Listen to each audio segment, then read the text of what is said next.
पंतप्रधान मोदी आज पुन्हा महाराष्ट्रात रामटेकमध्ये मोदींची प्रचार सभा। मोदींचा 3 दिवसातला दुसरा दौरा, तर उद्या अमित शहांचीही नांदेडमध्ये सभा।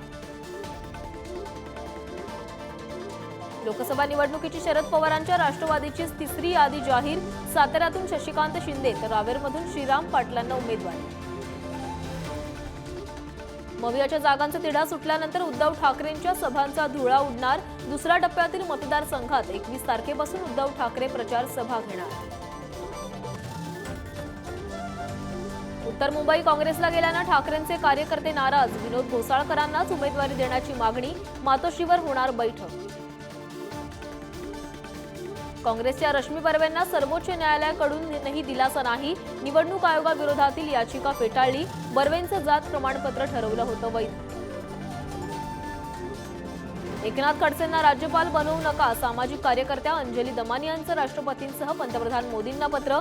खडसेंवर भ्रष्टाचाराचे आरोप असल्याचाही पत्रात उल्लेख। नाना पटोलेंच्या गाडीला अपघात। नाना पटोले सुखरूप। विरोधकांना संपवून भाजपला निवडणूक लढवायची आहे। काँग्रेस प्रवक्ते अतुल लोंढेंची एक्सपोज, तर अपघाताची चौकशी करण्याची भाजपची मागणी। राज्यात अनेक ठिकाणी अवकाळी पावसाचा तडाखा। शेतकऱ्यांचं नुकसान, तर दुसरीकडे उष्णताही वाढली।